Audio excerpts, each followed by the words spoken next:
I guess it's officially good afternoon, everyone. It's noon right now. Appreciate you all being here. Um, it's my pleasure to introduce Susan Hazel Rich. She's a business owner, designer, and illustrator. In 2014, she transitioned from graphic design career and expanded into developing her own brand, Hazelmade. So Hazelmade is a stationery and home good lines of small batch, USA Midwest made products that are both quality and beautiful works that are works of art and they're made to last. So Hazelmade has thousands of retail customers and is carried in more than 600 stores worldwide. Susan has been recognized as a top designer within her field by local and national organizations. She received the prestigious 40 Under 40 Award for leadership and remains committed to her community through mentoring, teaching, and volunteering her professional skills. She's a frequent speaker in our school, the School of Visual Communication Design, where she got her degree from. Please welcome Susan Rich. Thank you.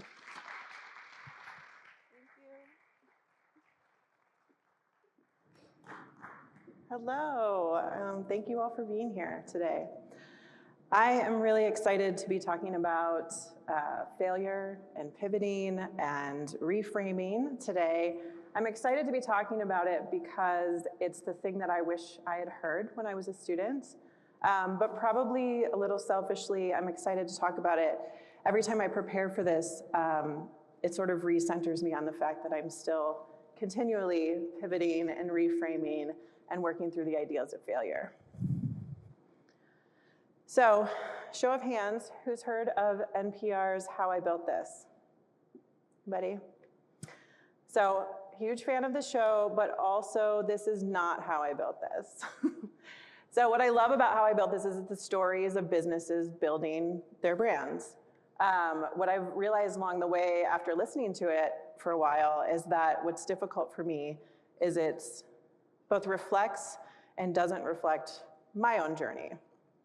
So the story always goes, I had an idea, I made it in my basement, I'm still on board with that. And then I had a donor give me millions of dollars and then everything was great and I was in Nordstrom. So that's kind of where it falls apart for me. So this is not how I built this exactly. So what I want to talk about today is what I've termed the failure cushion. And so I've created an actual definition for us. The protective environment designed to mitigate the visibility of perceived failures, which paradoxically functions as a significant impediment to the attainment of success. But what does that actually mean to me?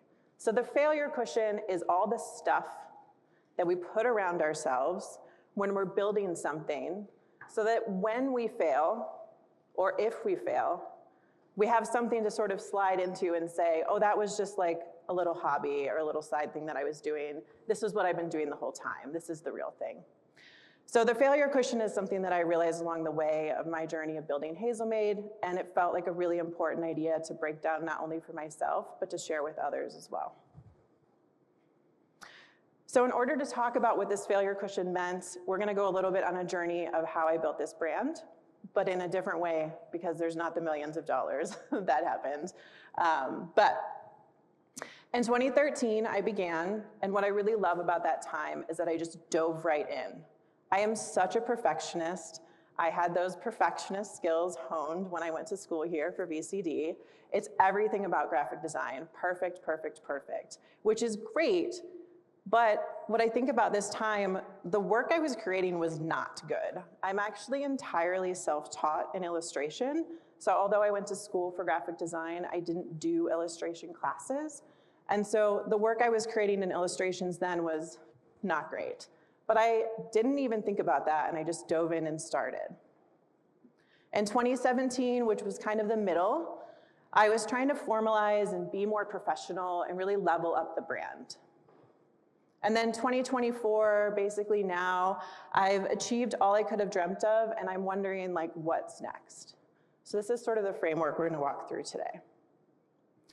So let's talk about the beginning, when I just started, which I think is such an important aspect.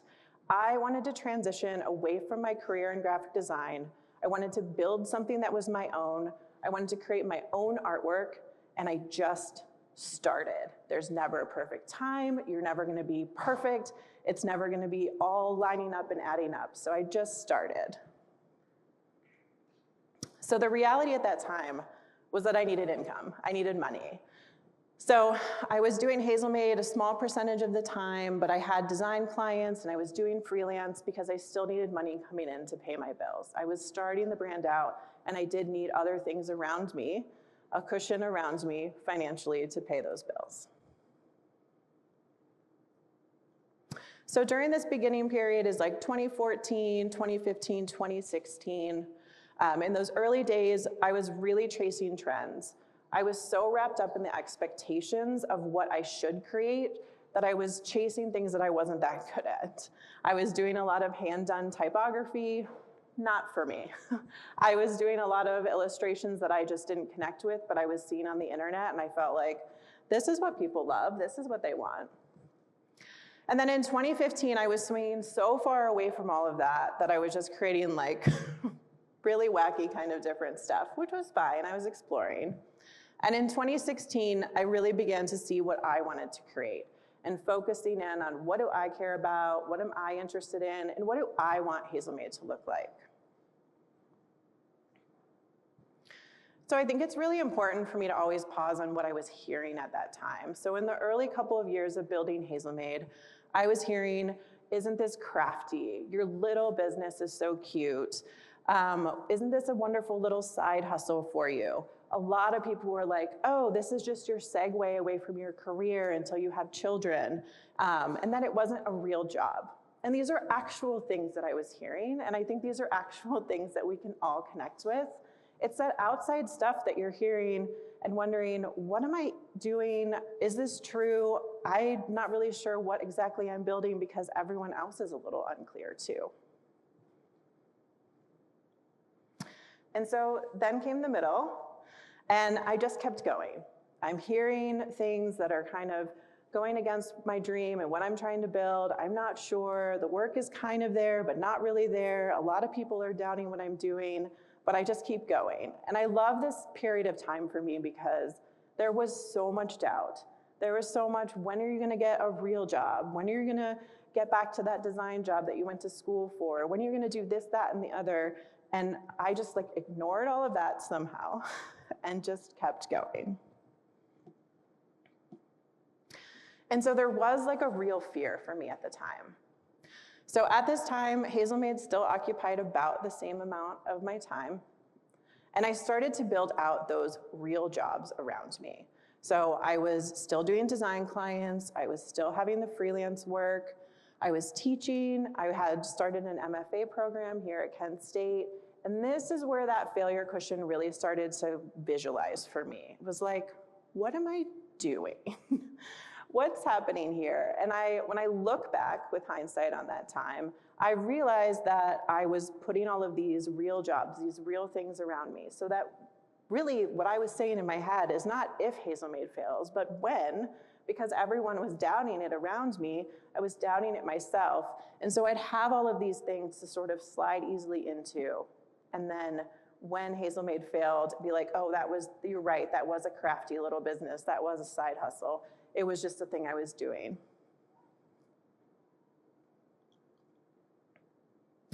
So this middle period of like 2017, I'm settling into my visual voice as an illustrator, and I'm really refining the brand. And in 2018, I started investing more and experimenting with products outside of the usual for my industry. And in 2019, a completely new Hazelmade emerges. I start creating collections, I start getting really focused, and I start really refining what I want the visual language of this brand to be. But I was still kind of hearing negative stuff at the time. And I think it's always important to point these things out because it just gets it out of your own body a little bit too. I was hearing that my work was one-noted. I was hearing that I was financially insignificant. And at this time, I had tried to apply for life insurance.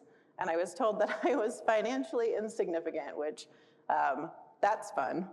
I went to the bank to try to get a credit card for my business, and I was told that I needed a cosigner, and I couldn't get a credit card for my business because it wasn't valuable enough, and that I was another lost designer. Like, when are you just gonna get back to this real job and this real thing and all of that?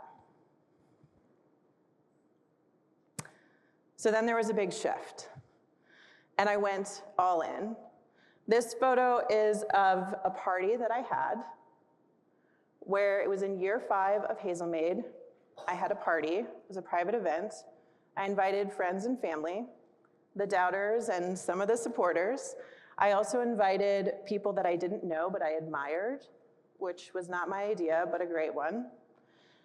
And when we got to the party, a friend of mine who had been with me, kind of helping me, he was building his brand at the same time I was, and so we had been sort of helping and like collaborating along the way.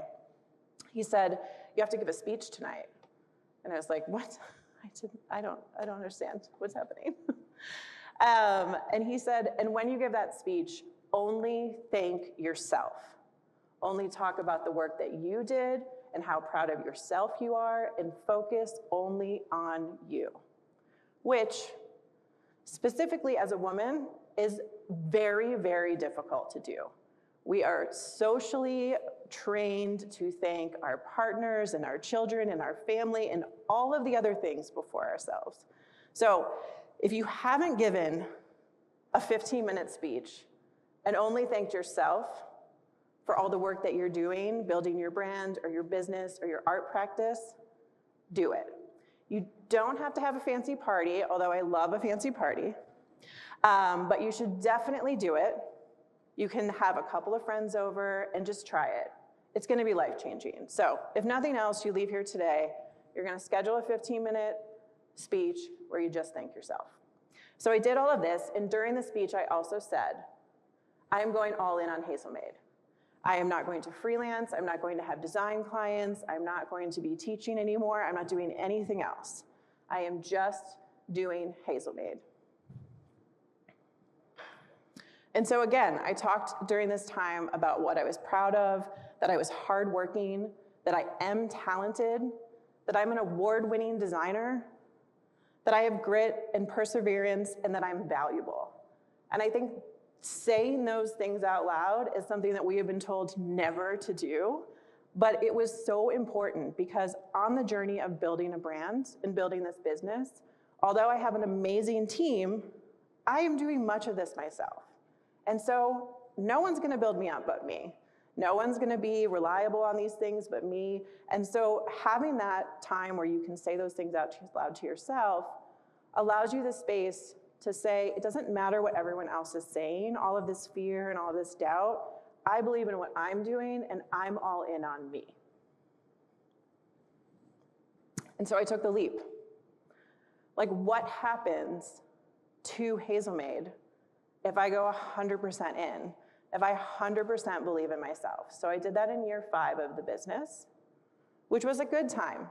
5 years to kind of like figure stuff out, get a little organized, and then just like leap off the cliff. And so from that point, in 2019, I exhibited at my first New York City trade show, and I brought in 2 Best New Product Awards. Traditionally, at the New York City trade shows, you can apply for the awards, but you don't win them your first year of exhibiting. It's just like a weird thing that they do. But I got 2. And then in 2020, I exhibited at my second show and took home 2 new Best New Product Awards as well. And that was really when I started building the wholesale side of my business. And then in 2021, we actually boomed during the pandemic. I mean, it just happened for us. Everyone was at home. We were getting all that extra money from the government. You all were buying tea towels. It was great. I was in my house doing all of it myself because no one could come over and help.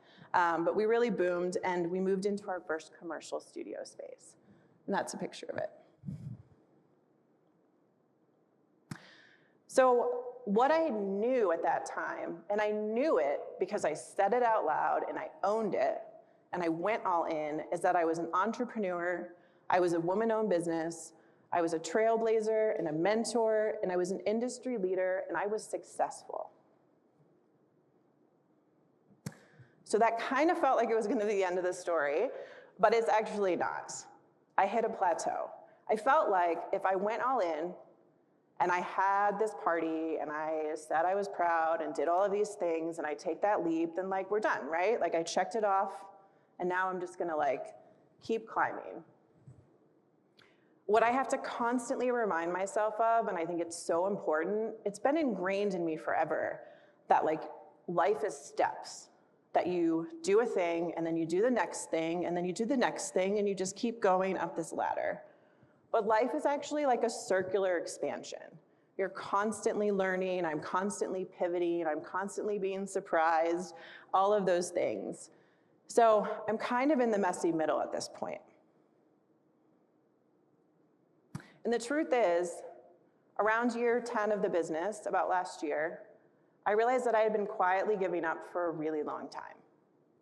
And this is hard to say out loud, because this whole thing is built around me being proud and successful and saying all these things. But the truth is, that's not always enough. You have to keep doing that work. And I realized that I was gonna have to keep leaping and going all in different ways. So in 2023, looking back, I can realize that I was so focused still on being validated by others that I forgot to plan for a future beyond my accomplishments. So beyond this like go all in moment, I was still not sure exactly what was gonna be next. I was just so focused on getting everyone else in my universe, in my orbit, to be on board with the fact that I was awesome and that this was a real job and that we all had something to be proud of here, that I didn't really have any other goals in mind. In 2024, the trade shows flopped. And then that was my 10-year anniversary as well, which is a pretty big deal for a brand and a business. And the 10-year anniversary was really hard because finally everyone was impressed. Everyone was on board. I made it to year 10. This is a big deal. And I was kind of like, wait, am I just gonna keep pushing this thing up a hill forever? Like I got the thing I wanted, everyone else being on board, and I didn't really have any other plans.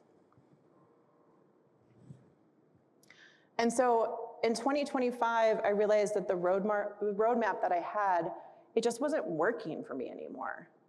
This idea, everything that I had planned in years 1 through 10, just didn't fit.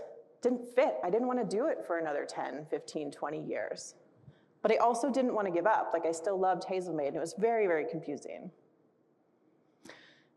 And so I realized that my skills and my accomplishments aren't actually my joy and my impact. There's a big difference between those things. So I am accomplished, and I have built a successful brand, but that's not going to be enough to sustain me for the next 20 years. And so there was like a lot of doubts at this time, a lot of doubts. And I realized that I was kind of up against others' fears. And I think the work that I've been doing lately is thinking about why there was so much doubt, why there was so much get a real job or these kinds of things. And I think it's because people want to build a brand. People want to build the thing that I'm building, but it's a ton of work.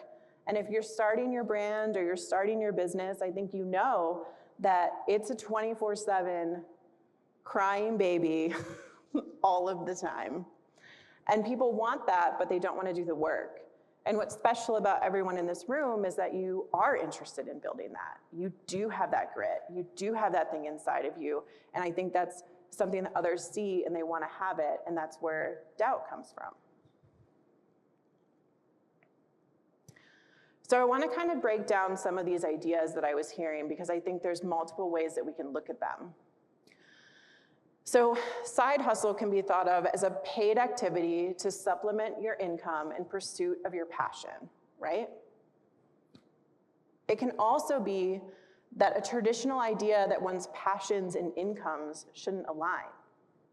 It can be both things. And so my passion does align with my income, and that doesn't mean that it has to be labeled as this idea of a side hustle. there's so much focus for me about being a woman-owned business, which I feel kind of double-edged about. So using the label of woman-owned business, which is something that I was hearing so frequently as a qualifier of what I was doing, it can be used, gender can be used to limit or diminish one's capability, value, or worth, absolutely. But it can also mean that I've overcome hurdles, both systematically and culturally, to build something that was never meant to be built. Structurally, I'm not financially viable, I need a co-signer, all of those things. I've overcome all of those, so it can mean that as well. Something that I heard and thought and talked a lot about was this idea of value. We hear so much about it. So value can be the importance or usefulness of something, but value can also be one's judgment of what is important in their life.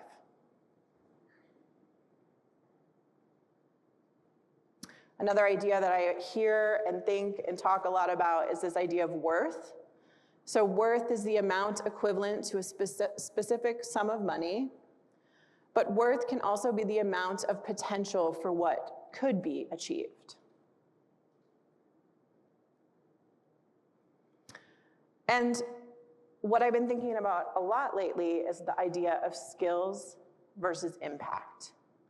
So skills that I have as being a business owner, a product designer, an illustrator, and a graphic designer, those are my trained skills that I have. But it's very different and is important for me to isolate than my impact of being intentional and decisive, the partnerships that I've built through my brand, the quality over quantity, knowledge sharing, and being people-focused are all the impacts that I create through Hazelmade. So my skills won't sustain me forever. They won't bring me joy into the next 20 years of Hazelmade.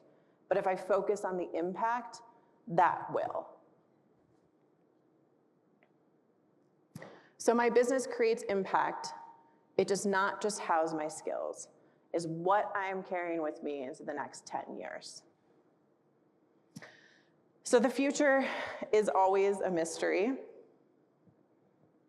Right now, we're heading into that next 10 years. We're in year 11 of Hazelmade, and we're shifting again. So we're putting in a ton of work right now and lifting every stone of the business.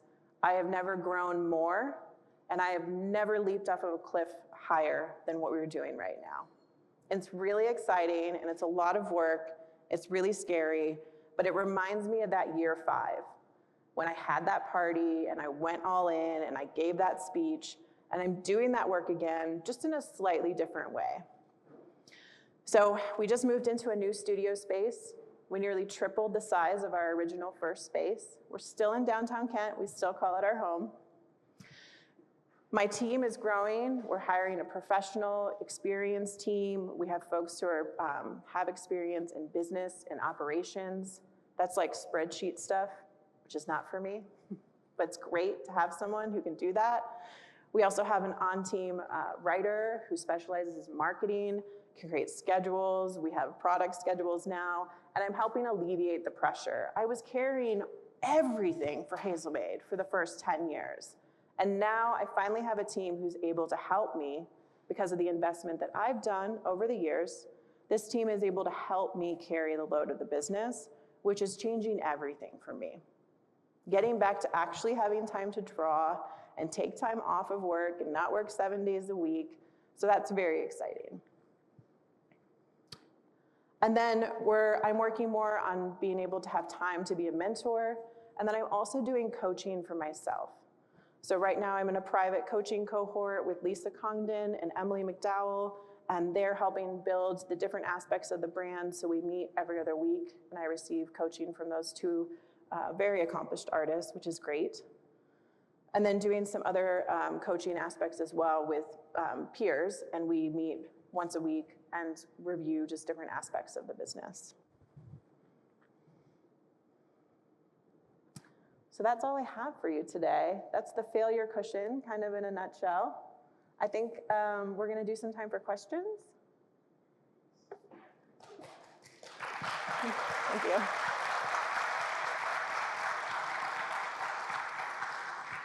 So if you have a question, please raise your hand and I'll bring the microphone to you. I think I should have brought better glasses. I can't see. Yes.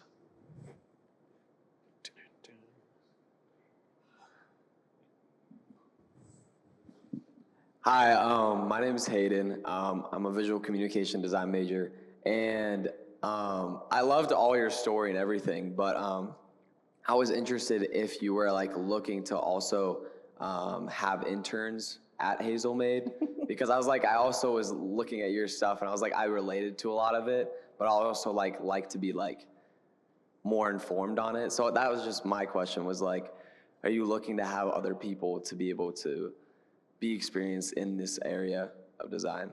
I love it. I feel like you just heard the whole talk. You were bold. I love it.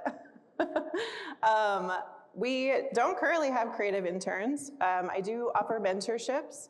So we often do that for time. So you would come to the studio, help with some basic tasks, and then essentially earn time with me, and we would talk about whatever you want. We would do portfolio reviews, look at your resume, your cover letter. You could ask questions about my process, critique your work, anything like that. But we don't have traditional interns as far as creating our work, because I'm the only one who, the brand is built around to be my work. But the mentorships is a great opportunity, so you should reach out. How would I reach out then? There's our website there. If you head onto that, there'll be an email address and a contact. Okay, awesome, thank you. Yeah. No? Okay. Yes.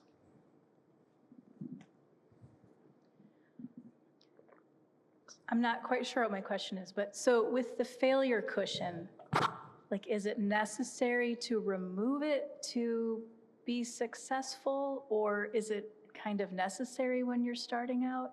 Mm-hmm. Or is it just up to the individual? Like, I don't know if there's a broad thing that we can say about it, but I'm curious about how it functions to hold you back. Right. So I think the thing about the failure cushion is that it inflates and it deflates over time. So I deflated it when I had that party in year 5 and went all in. I deflated that failure cushion. But then it started to kind of creep up and kind of inflate again, because I was sort of having those doubts and needed to restructure.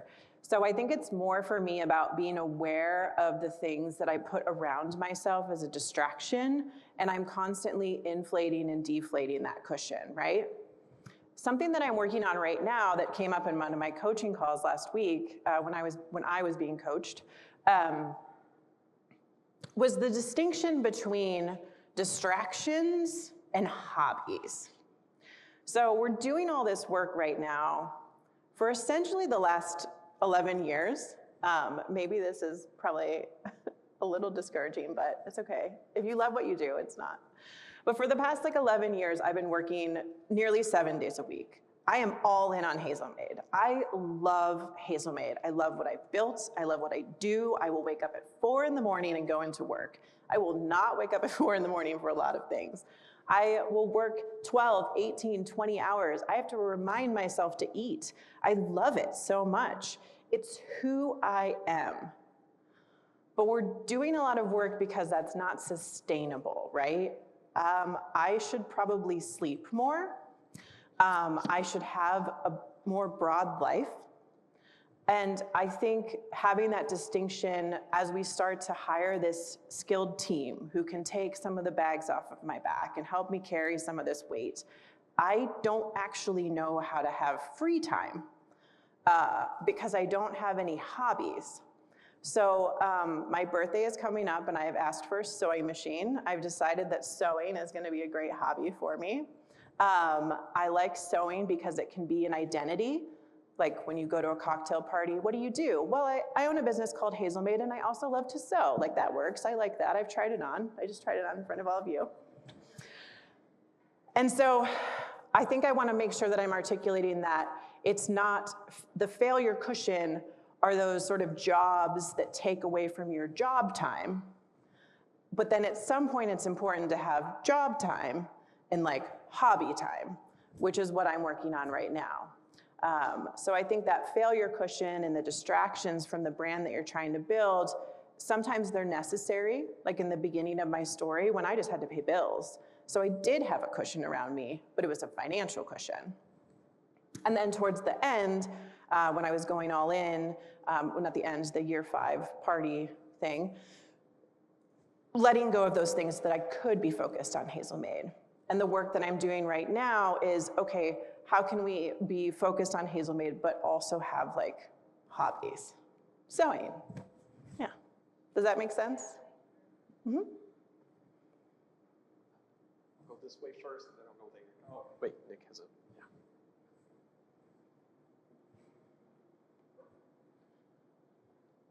Sorry, excuse me. Hi, I'm Sedona. I'm also a VCD major.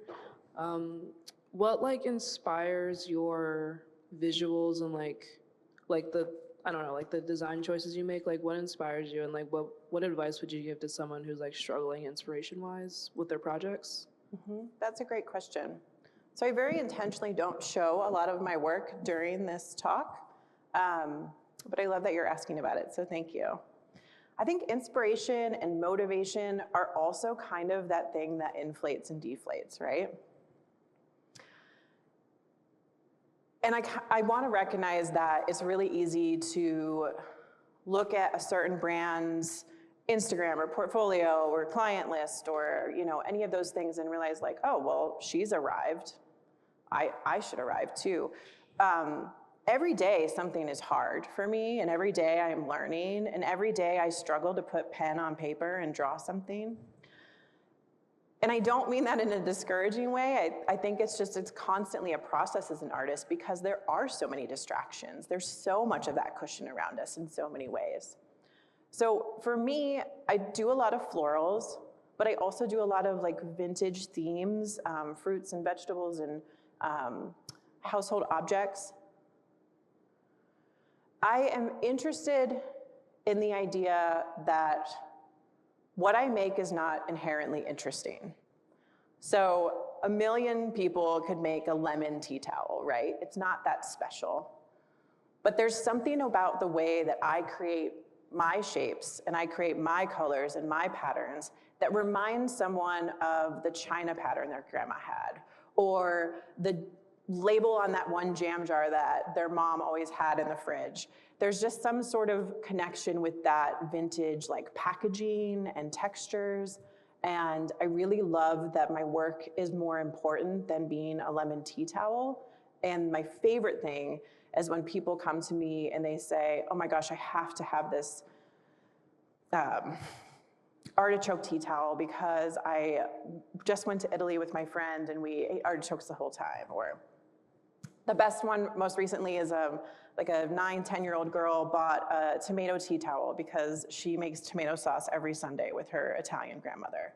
So that is kind of the inspiration. Like I think about those things in my own life that have their own stories, so that's maybe where that storytelling aspect comes. I'm mostly also just interested in like a little bit like shape and feel and texture. So I'm not interested in being accurate. So if you look at my florals and it's like, oh, this is a magnolia, if you know something about magnolias, which I don't, you'll be like, those aren't the right leaves. I don't really care about that because I'm interested in like shape and scale and texture because I have like that background in graphic design. But I'm also interested in like, so I actually just went to Italy a couple months ago with my husband. And everywhere we went, when we ordered food, they would just bring a little bowl full of ketchup packets. You are American, you eat ketchup. I don't know what the heck you guys put it on, but you seem to put it on everything. And so every time we ordered food, they would bring us those little ketchup packets, like the ones with the little like on the top and then you tear the thing off. And I was like really interested in that feeling, like that, how it feels when you pull that little tab off. I started telling the story and then I realized like it's a little bit embarrassing because this is like, I'm like hyper obsessing over ketchup packets, but like that feel and then like why those little shapes are the way they are. And so I just started drawing all these condiment packets. And so maybe sometime soon there's gonna be a condiment packets tea towel, not sure, but I'm like, something like that can kind of catch me and it'll just like rattle around in there and then I'll just like, I have to draw it, so. That was a very wandering answer, but I think to kind of wrap it up a little bit better, notice what you're noticing, and a friend of mine always says, just put pen on paper. It doesn't have to be perfect, it doesn't have to be right, just put pen on paper. So I don't let my sketchbook time be about creating a product. Any time that I sit down and I'm like, okay, I have to like knock out 3 tea towels today, they're gonna be horrible. But if I focus on like the shapes or textures or feels or what I saw, or, I mean, it could just be the way that like the tile lines up, or it could be anything. If I just let that come out as pen on paper, something will come of it. So I think take the pressure off.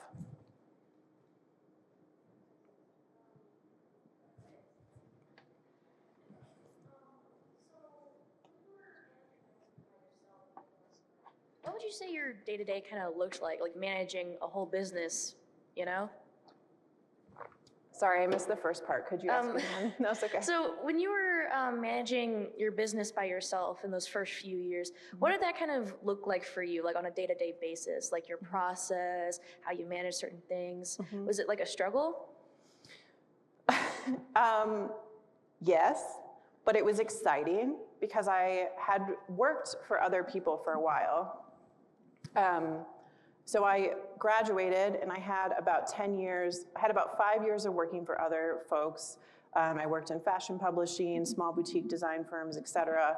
I had 5 years of, I had a branding company that I owned, so that 10-year span, and then I started Hazelmade. That was a good move because the first 5 years I learned all the mistakes and all the things that you don't teach you in school on someone else's money, which is great. I had safety and security and healthcare and all of those wonderful things, and the ability to sort of learn how to be an adult and like figure out how to work.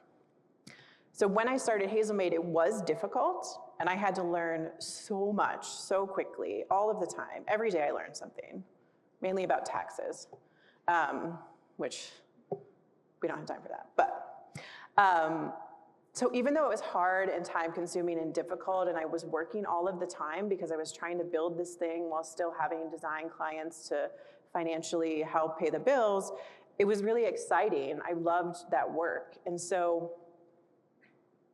when you start, or if you started and you're in the first couple of years, and it feels hard and daunting and confusing, and like you're learning something new every day, that's right. It also has to be right that like you are on fire about this thing, like that you want to wake up and do it and build it. It's not for everyone. The reward is different. The path is different. So it was hard and it was difficult to learn like what is an LLC and commingled bank accounts and a tax structure, like, you know, all of those different things. How to pay sales tax, messed that up a bunch, still kind of am. You know, just how to build a website, how to choose which website, like it's all of that stuff. You have to figure that out on your own. But over time, I think the value happens when I started being able to hire people, even slowly, even for one-off projects of like, okay, I have this small amount of money, can I hire someone to just help me get over this hurdle with this website issue or sales tax or whatever it might be. So slowly kind of pulling in that help as you can. Does that answer, sort of?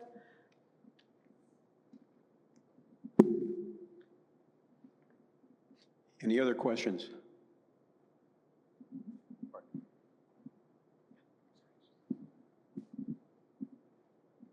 Thank you. I feel a lot of the time in creating that safety cushion and saying self-deprecating things about oneself, I feel I hear a lot of people also say that from a place of trying to appear humble, even in the face of praise instead of criticism. Do you feel that there's no place for humility when receiving comments about your work, or do you, and that we should always just be like, this is me, this is my work?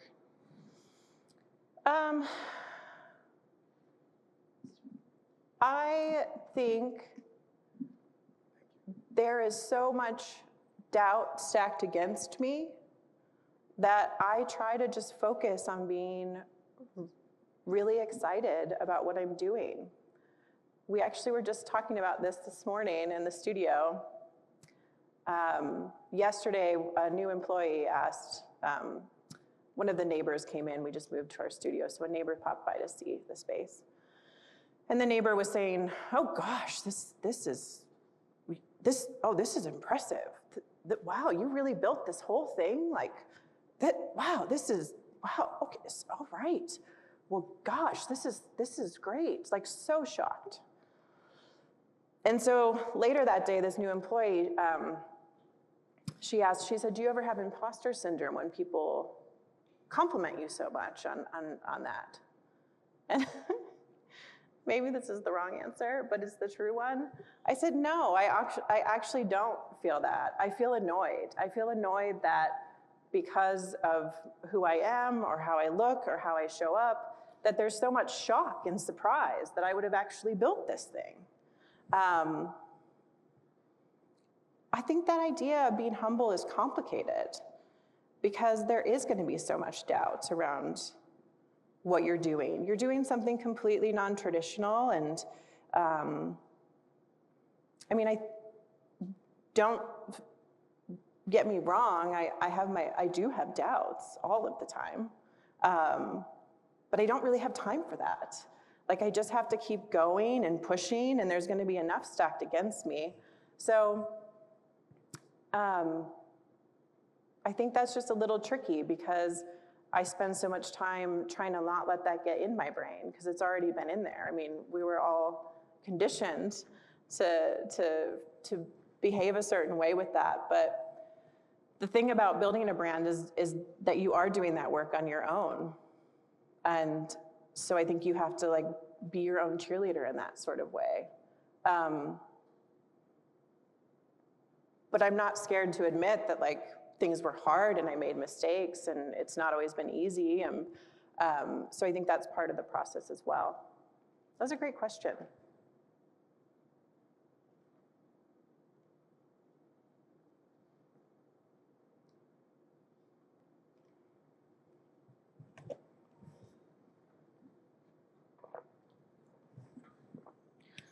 Other than the doubts and fears, what were some of the challenges that you had jumping from an established financial situation to creating your own brand? Mm-hmm. That's a great question. So I think it was helpful for me that I did balance with kept those design clients and freelance while I was building. Because it's a product-based business, like Hazelmade creates products, there is that initial overhead. I have to buy the thing and then wait for it to sell. And then I also moved really slowly. That's partially my personality, is that although I've talked all about like diving in and jumping in, I also did really pace myself in a lot of ways. I didn't go out and get a commercial studio right away. We didn't do that until year 8. So I think pacing myself a little bit as well. Building a product-based business is just going to take time. I would say in year 10 of Hazelmade, we officially reached a point where we had brand loyalty. People understood the brand, they recognized the brand, there was trust that we had built over the years, but it's just literally one stone at a time. Getting those wholesale clients, which are the stores around the world that carry the products, you just have to do it one at a time. And so it does take that time to do it, and so you will need something else. Another thing that's been really helpful over the years from the financial side of things is the ability for the business to pivot and change. So we started by doing pop-up markets, like local craft shows. And that was really great because I was directly confronted with the customer, and I could hear feedback of like, oh, I wish you made this in a box set, or you had this in a different size, or whatever that might be. And so I could change and develop and add to my packaging, refine my packaging, my messaging, all of those things, because I was having those direct conversations with the customer. And then I started into wholesale after a couple of years when the line was more established, and I felt ready for that arena. And I was like really excited when pop-up markets went away during the pandemic because they're a lot of work. And I was like, okay, great, maybe our whole economy will shift and I won't have to carry all of this stuff and pop up a tent anymore. Although I do love being face-to-face, like there's so much work. And so we kind of took a couple of years off those pop-up markets because of the pandemic and my slowness to sort of like go back to normal for personal reasons. But in the last like 6 to 8 months, we've actually shifted again. And with the economy changing, a lot of our stores that we partner with for wholesale are closing, which is really sad. And so we have to shift the financial target of our business. And so we are actually fully going back, almost swinging all the way to pop-up markets, and we're doing them again. We're doing about 2 a week now, which is crazy, because we just have to sort of be able to shift where the money will come from, where that income will come from. So I think that flexibility has always been really helpful to me, and not just being like, I am a wholesale brand, which is the easiest way for a product-based business to make money is those wholesale partnerships. That's all I do. I don't do anything else, but having that ability to say, okay, let's shift over here, let's shift back here, and being really flexible. Okay, maybe there's time for one more question.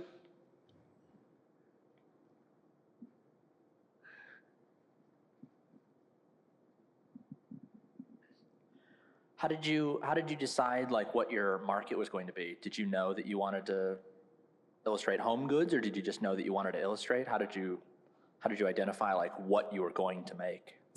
That is a great question.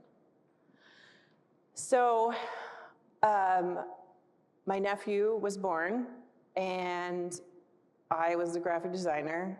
So as you all have heard this story and been through this, it was, will you make a birth announcement? And I was like, sure. And so I made this like beautiful, like typographic, very graphic designy. And it was like, no, let's like, can you draw like a lion or something and put in, like make a safari? It was like, oh gosh. So I did. I illustrated a lion and a giraffe, and I made this, this whole thing. And I thought, well, that was actually kind of fun. And I liked that I made a thing that was all my own. And so I had a printer. I only had money for black ink. So I would create these illustrations by hand. I would scan them in, and I would print out the black outlines, and I would hand color them in. And I would take these cards that I was making. It was cheap, it was easy, it was accessible, my skills aligned with it. I didn't start making tea towels and tote bags and all these expensive things. I just started with paper that I had left over from design school, and a black ink cartridge and a pile of colored pencils, and just started drawing stuff. And it all kind of grew from there. I think what I like about the home goods, the tea towels and the blankets and the napkins and those things that are in our home, is that they bring us comfort, and they are things that we gift to each other to bring comfort and beauty into our everyday lives.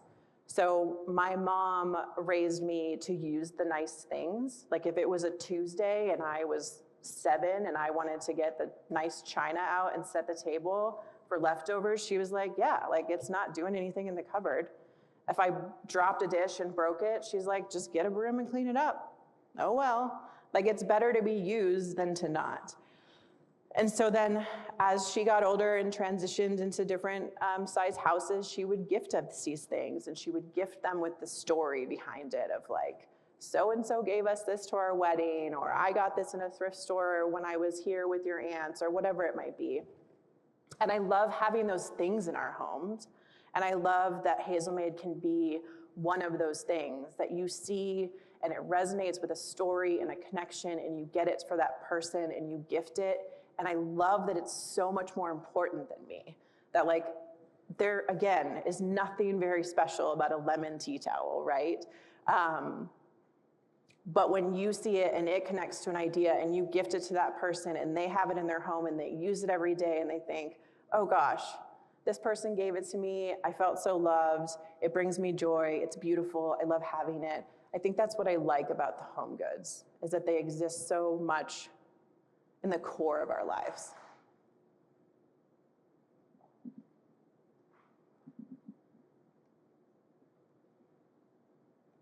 All right, thank you all very much Thank for being here. you. Thank you.